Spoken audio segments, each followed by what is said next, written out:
미국 코로나 확진자가 560만 명을 넘어가는 가운데 경제 재개 4단계를 시작한 지 한 달이 넘었지만 뉴욕의 레스토랑들은 여전히 코로나 확산 방지를 위해 실내 영업을 금지하고 있습니다. 앤드류 쿠오모 뉴욕주지사와 빌 드블라지오 뉴욕시장은 여전히 식당 실내 영업 허용은 감염 확산에 있어 매우 위험하다는 입장을 고수하고 있는데요. 체육관의 경우 최대 수용 인원 33% 미만으로 상시 마스크 착용을 의무화하면서 재개를 허용했지만 식당은 손님이 식사하는 동안 마스크를 착용하는 것이 현실적으로 불가능하기 때문에 재개가 어려운 것입니다. 미식의 도시로 손꼽히는 뉴욕의 레스토랑들은 그동안 야외에 좌석을 설치하는 등 자구책을 마련해 근근히 버텨왔지만 벌써 1,300여 곳이 적자를 견디지 못해 문을 닫았고 16만 명이 일자리를 잃게 되었습니다. 레스토랑 시대의 종말이라고까지 거론될 정도인데요. 하지만 이런 상황에도 주말이면 불야성을 이룰 만큼 호황을 누리고 있는 곳이 있어 화제입니다. 바로 뉴욕 맨해튼 코리아타운의 야외 포장마차 거리인데요. 자세한 내용 알아보겠습니다. 최근 뉴욕시는 소상공인의 피해를 줄여보고자 3단계 경제 정상화 단계인 실내 영업 허용을 추진했었지만 코로나가 급격히 재확산 조짐을 보이자 서둘러 철회할 수밖에 없었습니다.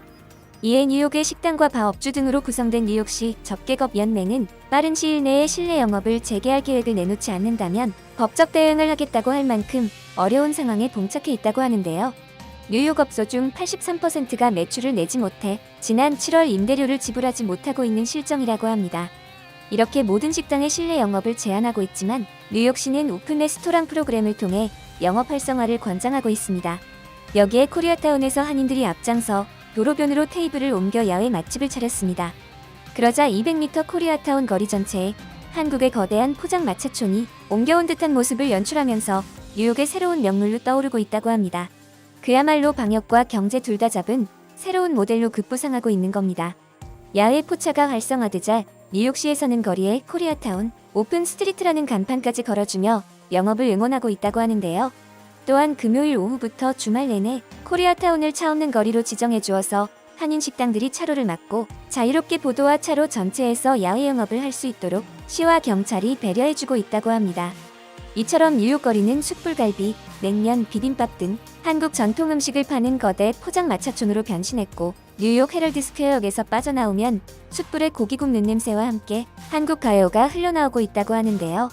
맨해튼 내 다른 거리는 여전히 조용한 모습이지만 코리아타운은 오후 8시가 지나면 발 디딜 틈이 없을 정도로 사람들이 넘쳐나고 20-30분 기다려야 자리에 앉을 수 있는 곳도 많다고 합니다.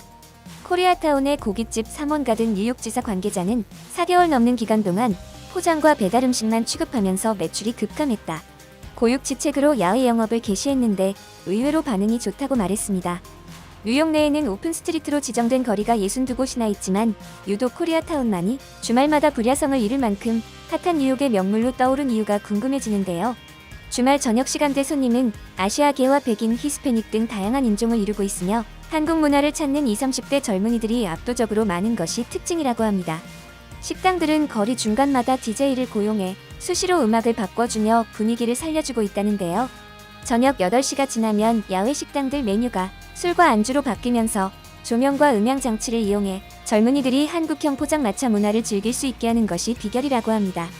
식당들도 한국의 여름밤 치맥 문화와 포장마차 문화를 그대로 갖다 놓았을 뿐인데 현지인들에게 이렇게 열광적인 호응을 받게 될 줄은 몰랐다고 말하고 있는데요. 지난 23일 뉴욕타임스는 뉴욕의 다른 레스토랑들도 야외 좌석을 만드는 방식으로 간신히 버티고 있지만 여전히 레스토랑들은 고전을 면하지 못하고 있다는 내용을 보도했습니다. 7월 이후 현재까지 적어도 $5,000 이상의 비용을 지출해 야외에 좌석을 마련한 레스토랑은 무려 1만 곳에 달하고 있지만 야외에 좌석을 만들었어도 여전히 이용률은 높지 않다고 하는데요. 야외에 만들어진 좌석이 수가 기존 실내 좌석보다 확연히 적은 데다가 한국의 야외 포장마차촌과는 다른 어색한 분위기가 감돌고 있기 때문으로 보여집니다. 레스토랑 예약 앱 예지의 데이터에 따르면 지난 7월 예약률이 전년 동기의 10%에 불과했다고 합니다. 맨해튼에서 8개의 레스토랑을 운영하고 있는 가브리엘 스툴만은 매출이 평상시의 30%에 불과했다며 앞으로 더 많은 레스토랑이 문을 닫을 것이다. 극적으로 말하고 싶지 않지만 이 업계의 종말이 온 듯하다라고 말했습니다. 상황이 이렇다 보니 음식점 등에서 일하던 사람들의 실업률도 높을 수밖에 없는데요. 7월 미국 고용자료에 따르면 시내 술집과 음식점에서 일하던 이들 중 16만 명이 여전히 실직 상태에 있습니다.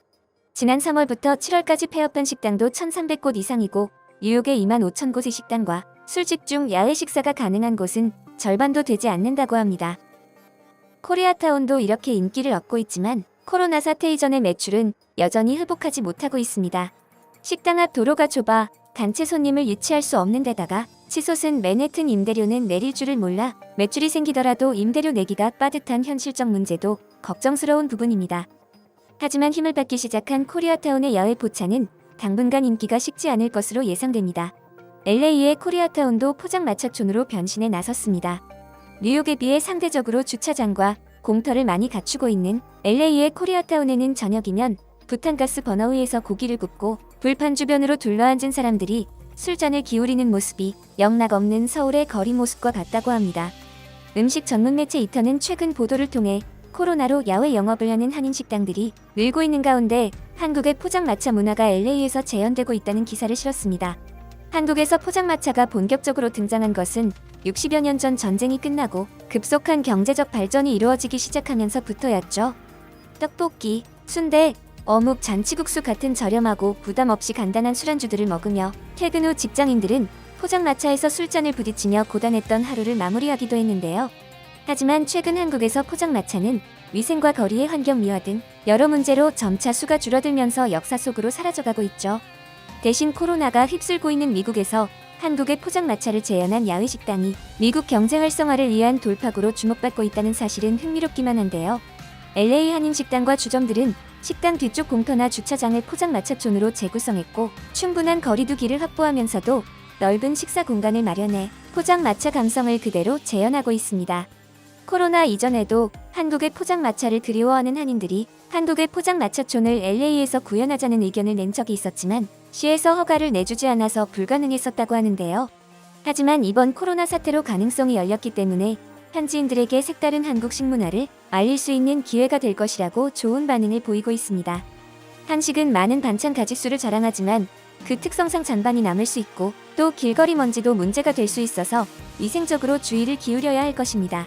마스크를 쓰지 않거나 턱에 걸친 채 한인 식당을 돌아다니는 현지인들이 많은 것도 문제라고 하네요. 코로나 때문에 오늘도 힘든 하루를 보내고 있지만 미국 땅의 한인들이 한마음으로 모여 한국에서의 추억을 떠올린 아이디어로 경제 회복에 앞장서고 있으니 뿌듯한 마음이 드는데요.